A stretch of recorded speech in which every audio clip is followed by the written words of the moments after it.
Evangelho de Nosso Senhor Jesus Cristo. Hoje vamos ouvir o que é que nos tem a falar segundo São Lucas, nesse dia 3 de abril.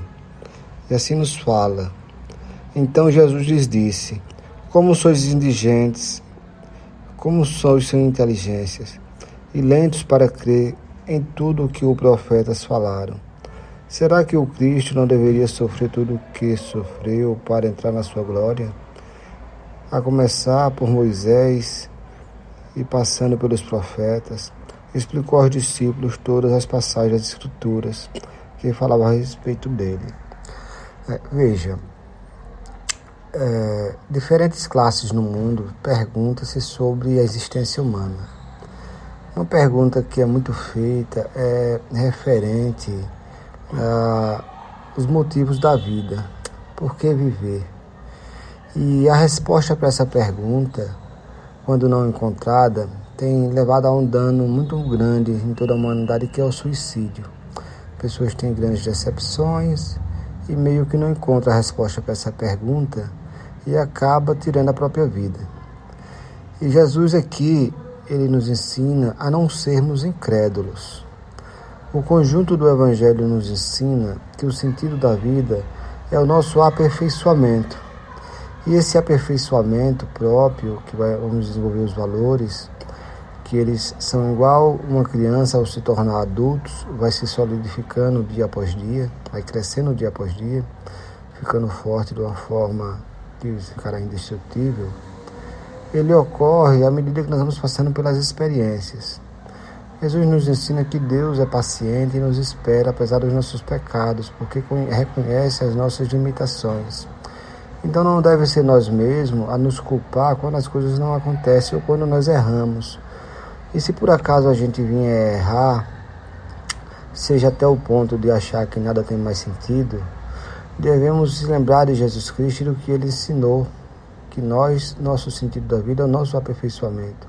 Então, ao nós errar, nós acumulamos também uma experiência que vai nos ajudar a modificar os próximos caminhos, a escolher diferente.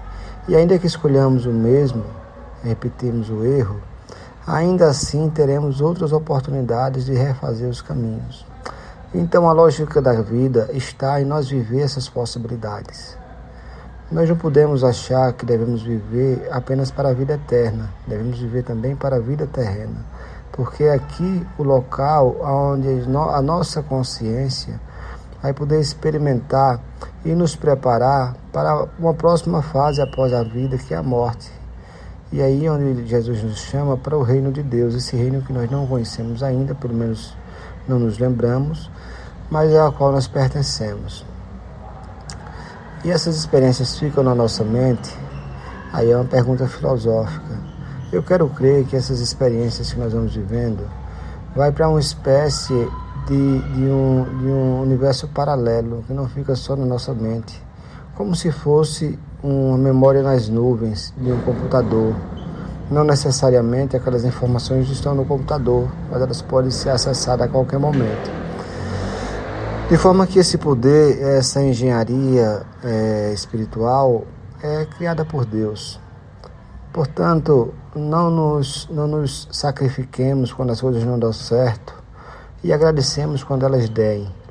E se elas não derem, que nós tentemos novamente, que nós reconhecemos as nossas limitações e que nós peçamos aquele a que Jesus nos ensinou a pedir, em nome dele, a Deus.